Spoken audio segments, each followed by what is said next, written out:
বলবে প্রভু আমার মা বাবাকে যদি আমার সাথে জান্নাতের টিকিট না দাও আমি কিন্তু জান্নাতের মধ্যে যাব না। এমনি আল্লাহ বলবেন নিষ্পাপ বান্দারে তোর দরখাস্ত মঞ্জুর করিয়া আমি আল্লাহ রাব্বুল আলামিন তোর মা বাবার জীবনের গুনাহ মাফ করে তোর মা বাবাকে জান্নাতে যাওয়ার টিকিট দিয়ে দিলাম। ধৈর্য ধারণ করায় লাভ আছে না নাই?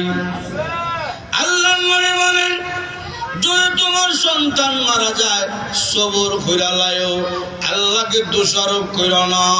আল্লাহর নবী রাহমাতুল লিল আলামিন নবীজির কলিজার টুকরা সন্তান হযরত কাসেম ইন্তেকাল করেছেন। নবীজির মনের বড় কষ্ট, চোখের পানি ছেড়ে ছেড়ে নবীজি কান্না করে। এই কষ্টের সময় ফাঁসের বাড়ির লোক আবু জেহেল নবীজির দরবারে গিয়া কয় ও মুহাম্মদ তুমি না নিজেকে নবী দাবি করো অথচ তোমার একটা সন্তান দুনিয়ার জমিনে বাঁচে না, জীবন পায় না, তুমি দুনিয়ার জমিন থেকে বিদায় হয়ে গেলে তোমার সম্মান মর্যাদা এই দুনিয়ার জমিনে কে ধরে রাখবো? তোমার ঐতিহ্য ধরে রাখার মতন তো কেউ আর রইল না। আমি আছি, আমার ছেলে আছে, ছেলের ঘর নাতি আছে, তোমার তো কেউ নাই।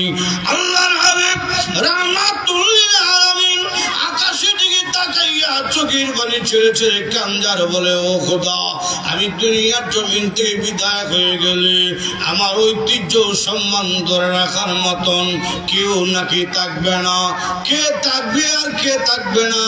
আল্লাহ রাব্বুল আলামিন সঙ্গে সঙ্গে সূরা কাউসার নাজিল কইরা জানিয়ে দিলেন নবী গো আপনার সন্তান দুনিয়ার জমিনে যেহেতু থাকবে না এর পরেও আমি আল্লাহ আপনার সম্মান মর্যাদা কিয়ামত পর্যন্ত দুনিয়ার জমিনে উদ্দিন হইয়া রাখবো, কারণ আমি আল্লাহ আপনার নবীকে কাউসার দান কইরা দিছি।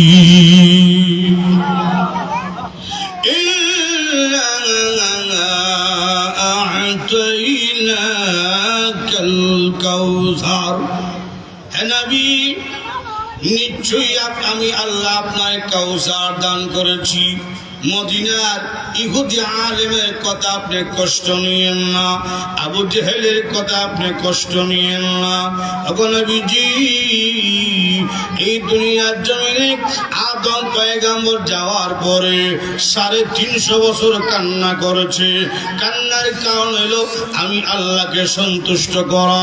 আমি আল্লাহ সন্তুষ্ট হয়ে গেলাম, আদম পয়গম্বরের দরখাস্ত কবুল করে নিলাম, কিন্তু কাউসারের মালিক বানাই নাই। ও নবী এই দুনিয়ার জমিনে ইব্রাহিম পয়গম্বর আমি আল্লাহকে সন্তুষ্ট করার জন্য নমরুদের আগুনের মধ্যে চাপ দিয়েছে, আমি আল্লাহ খুশি হয়ে গেলাম। নমরুদের আগুনকে জান্নাতের ফুলের বাগান বানিয়ে দিলাম, কিন্তু কাউসারের মালিক বানাই নাই। নবীজি আপনার ছেলে কাসেম তাহের ইব্রাহিমকে এনে আমি আল্লাহ রাব্বুল আলামিন আপনার নবীকে হাউজে কাউসারের মালিক বানিয়ে দিলাম। নবী বলেন কাউসারের 1 নম্বর ব্যাখ্যা, নবীজি বলেন হাউজে কাউসার আল্লাহ আমাকে দান করেছেন। নবীজি বলেন হাউজে কাউসার আমি দেখে আইছি মেরাজের রাত্রি। জান্নাতের ভিতর তোবা বাহির একটা কুয়া আছে, বিশাল বড় একটা কুয়া। নবীজি বলেন 15 মাইল স্কয়ার একটা বিল্ডিং আছে, বিল্ডিং এর মধ্যে একটা কুয়া আছে, যে কুয়ার নাম হলো হাউজে কাউসার। নবীজি বলেন আমি কুয়ার পাড়ের মধ্যে দাঁড়িয়ে আমি দেখলাম পানি হইল দুধের চাইতে আরো বেশি সাদা পানি, মধুর চাইতে আরো বেশি মিষ্টি পানি, এবং এই পানির মধ্যে কি পরিমাণ গারান। নবীজি বলেন মেশকে আম্বরের চাইতে আরো বেশি সুগারান। এই পানি কি বাবা, এই পানি কি ক্ষমতা কথা আল্লাহর হাবিব রাহমাতুল লিল আলামিন বলেন, যদি কোনো মানুষ কিয়ামতের কঠিন ময়দানে সূর্যের নিচে দাঁড়িয়ে থাকে, সূর্যের নিচে যদি 550,000 বছর দাঁড়িয়ে থাকে, আর এক গ্লাস হাউজে কাউসারের পানি